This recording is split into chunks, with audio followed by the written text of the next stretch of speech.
உலக மக்கள் எல்லோருக்கும் வணக்கம். ஸ்ரீ அம்பிகை ஜோதிடம் வாயிலாக நான் உங்கள் ஜி கோபால் பேசுகிறேன். இன்னைக்கு பேசக்கூடிய பலன் என்ன அப்படின்னா, செவ்வாய் பகவானுடைய பெயர்ச்சி. இந்த பெயர்ச்சி எப்ப நடக்குது அப்படின்னா, ஆகஸ்ட் மாதம் 2ஆம் தேதி ஆரம்பிச்சு செப்டம்பர் மாதம் 19ஆம் தேதி வரையில் இப்படி நடக்கக்கூடிய செவ்வாய் பகவானுடைய பெயர்ச்சி இந்த 12 ராசிகளுக்கும் பலனை சொல்லிட்டு வர்றோம்.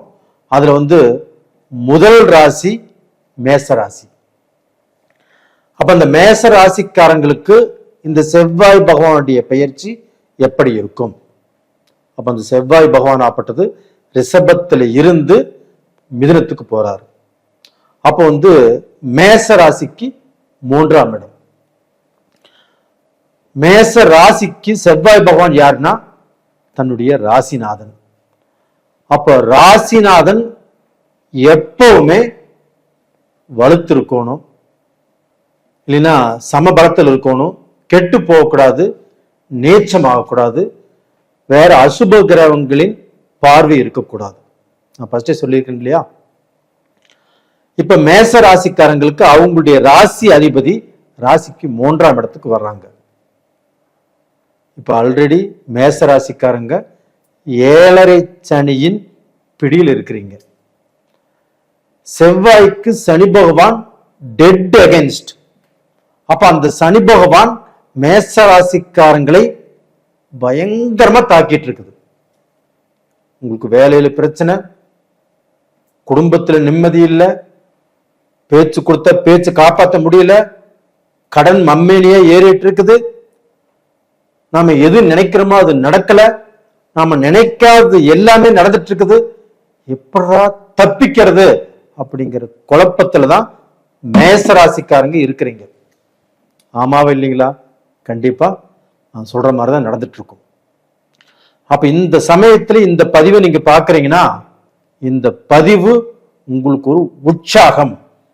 ஏன் சொல்ற அப்படின்னா, உங்களுடைய ராசிநாதனே உங்களுக்கு உங்களுடைய ராசிக்கு 3ஆம் இடத்தில்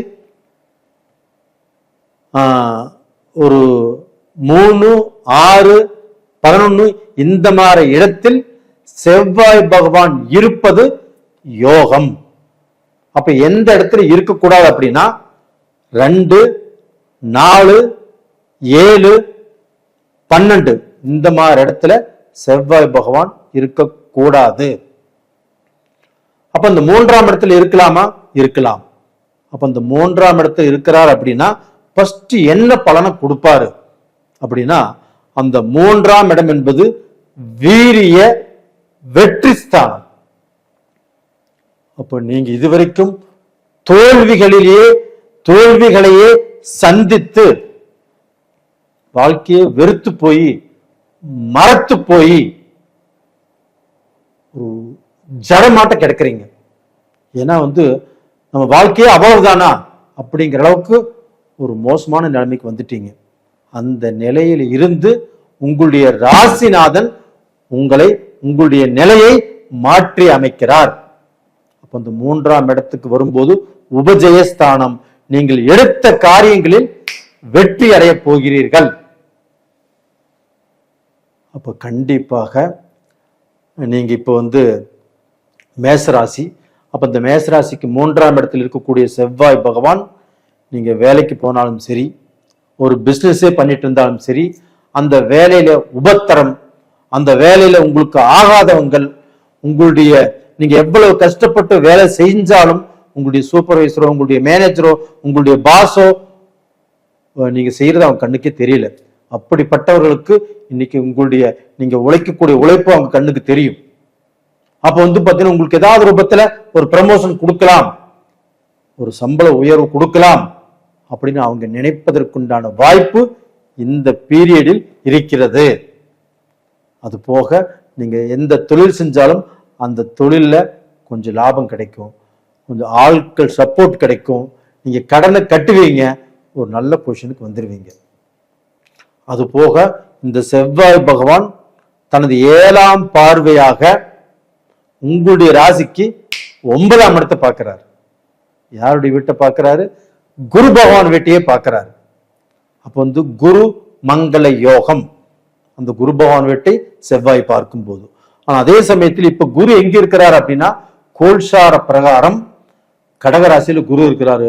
அந்த குரு பகவானும் உச்ச பலத்தோடு அந்த சனி பகவானையே பார்க்கிறாரு. உங்களுக்கு சனி பகவான் தொந்தரவு கொடுத்துட்டு இருக்கிறாரு இல்லையா, அந்த சனி பகவானை பார்த்து அந்த சனி பகவான் குருவுடைய கண்ட்ரோலுக்கு வந்துட்டாரு. அது போக இந்த பீரியட்ல சனி பகவானும் வக்ரம். அப்போ வந்து பாத்தீங்கன்னா வக்ரம் அடைஞ்சிட்டாருன்னா உங்களுக்கு வந்து பாத்தீங்கன்னா 7 சனி உடைய பலன்களை கண்டிப்பா சனி பகவான் செய்ய மாட்டார். அப்ப 7 சனிக்கு ஆப்போசிட்டான பலன்கள், நல்ல பலன், நல்ல வேலை கிடைக்கும், நல்ல குடும்பம் இருக்கும், நல்ல தொழில் கிடைக்கும், நல்ல முன்னேற்றம் கிடைக்கும், உங்களுடைய உழைப்புக்கு தகுந்த உயர்வு கிடைக்கும். இது எல்லாமே உங்களுக்கு சாதகமாக வந்திருக்கிறது. அது போக அந்த செவ்வாய் பகவானும் உங்களுடைய ராசிக்கு 10ஆம் இடத்தை பார்க்கிறார். 10ஆம் இடம் என்பது என்ன? தொழில் ஸ்தானம். அப்ப அந்த தொழில் ஸ்தானத்தை குரு பகவான் பார்க்கும் போது நீங்க எந்த தொழிலை வேணாலும் இப்ப சூஸ் பண்ணலாம், எந்த தொழில் வேணாலும் நீங்க செய்யலாம். நீங்க எந்த தொழில் ஆரம்பிப்பதாக இருந்தாலும் இந்த பீரியட்ல கண்டிப்பாக ஆரம்பிக்கலாம். கண்டிப்பா இது நடக்குங்க. அப்ப வந்து பாத்தீங்கன்னா உங்க தொழில வந்து ஒரு முன்னேற்றம் கிடைக்கும், ஒரு விஸ்வரூப வெற்றியும் கிடைக்கும். ஏன் விஸ்வரூபக்கு வெற்றி கிடைக்கும் அப்படின்னா குரு பகவானும் சனி பகவானை பார்க்கிறாரு. அந்த சனி பகவானும் வக்ரம் இருக்கிறாரு. செவ்வாய் பகவானும் 3ஆம் இடத்துல இருக்கிறாங்க. அந்த செவ்வாய் பகவானும் உங்களுடைய 9ஆம் இடத்தை பாக்கியஸ்தானத்தை பார்க்கிறாங்க. இது போதாதுங்களா? கண்டிப்பாக உங்களுடைய நிலை இந்த பீரியட்ல மாறும். அப்போ வந்து பாத்தீங்கன்னா ஒரு மிலிட்ரியில் இருக்கிறவங்க, ஒரு போலீஸா இருக்கிறவங்க, மொத்தத்தில் யூனிஃபார்ம் ட்ரெஸ் போட்டவங்க, டாக்டர்ஸு, கண்டக்டர்ஸு, டிரைவர்ஸு, செக்யூரிட்டிஸு, இவங்க எல்லாத்துக்குமே ஒரு மாற்றம் இந்த பீரியட்ல கண்டிப்பாக நடக்கும்.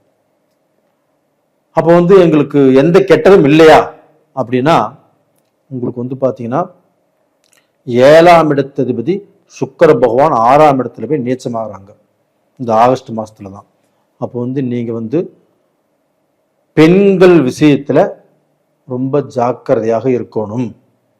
நீங்க தப்பே செய்யலினாலும் தப்பு செஞ்சேன் அப்படிங்கிற பேர் கண்டிப்பாக வருவதற்கு வாய்ப்பு இருக்கிறது. பெண்களாக இருந்தாலும் ஆண்கள் விஷயத்துல ஜாக்கிரதையாக இருக்கணும். குடும்ப ரீதியாக கணவன் மனைவியும் கொஞ்சம் ஒற்றுமையாக, கொஞ்சம் ஒருத்தர் புரிஞ்சு இந்த ஆகஸ்ட் மாசத்துல ரொம்ப கண்ட்ரோலா இருங்க. உங்களுக்கு வந்து 3வது மனுஷனால, வெளி மனிதர்களால ஏதாவது சலிப்பு, சங்கடம், பிரச்சனை கண்டிப்பாக வரும். வந்து உங்களுக்குள்ள இருக்கக்கூடிய ஒற்றுமையை சிதைக்கும். அதற்கு வழிவிட வேண்டாம். அது போக இந்த மேசராசிக்காரர்கள் கண்டிப்பாக இந்த பீரியட்ல வந்து பாத்தீங்கன்னா ரொம்ப ரொம்ப ஜாக்கிரதையா இருக்கிறது நல்ல விஷயம். அது போக உங்களுடைய வாழ்க்கையில பண விஷயத்திலையுமே ரொம்ப ஜாக்கிரதையா இருங்க. நீங்க அவசரப்பட்டு ஒரு முடிவு எடுக்கிறவங்க, இப்போ இந்த செவ்வாய் 3ஆம் இடத்துல இருக்கிறதுனால கொஞ்சம் சுறுசுறுப்பும் கொஞ்சம் துடிதுடிப்பும் ஜாஸ்தியா இருக்கும். கொஞ்சம் நிதானமாக இருந்து எந்த விஷயத்தையும் எந்த முடிவு எடுத்தாலும் கொஞ்சம் நிதானமாக இருந்து எடுக்கிறது ரொம்ப ரொம்ப நல்லது. இதை நான் சொல்லிட்டேன், இதை மனசுல வச்சுக்கோங்க. அப்படி இல்லைன்னா நீங்க ஒரு முடிவு எடுக்கிறீங்கன்னா அது உங்க மனைவி கிட்டயோ, மனைவியா இருந்தாலும் கணவன்கிட்டயோ 2 பேரும் சேர்ந்து பேசி டிஸ்கஷன் பண்ணிட்டு அப்புறம் முடிவெடுங்க. கண்டிப்பா நல்லா இருக்கும். அது போக வந்து பாத்தீங்கன்னா இந்த பீரியட்ல உங்களுடைய அப்பா, உங்களுடைய தாத்தா, இவங்களுக்கு ஏதாவது உடல் பிணைப்பீடுகள் இருந்தாலும் இந்த பீரியட்ல கண்டிப்பாக தீரும். உங்களுக்குள்ள மனஸ்தாபங்கள் இருந்தாலும் அந்த மனஸ்தாபங்கள் தீரும். உங்களுக்கு பூர்வீக சொத்துல ஏதாவது பிரச்சனைகள் இருந்தாலும் தீரும். இல்லைன்னா உங்களுடைய சொத்துக்குள்ள ஏதாவது கேஸ், நீங்க அவங்க மேல கேஸ் போட்டிருந்தாலும் அது எல்லாமே பைசலுக்கு வரும். ஏதாவது ரூபத்துல நல்லது நடக்கும். நேயர்களே, இந்த கோல்சார பலன் அருமையாக அட்டகாசமாக மேசராசிக்காரங்களுக்கு இருக்குது. அதனால நீங்க விரைந்து செயல்படுங்கள். வெற்றி உங்களுக்கு. உங்களுடைய ஜென்ம ஜாதகத்தையுமே ஒரு முறை பார்த்துக்கோங்க. பார்த்துக்கொள்வது அப்படிங்கிறது ரொம்ப நல்லது. நேயர்களே, உங்களிடமிருந்து விடைபெறுவது உங்களின் ஜி கோபால். நன்றி, வணக்கம்.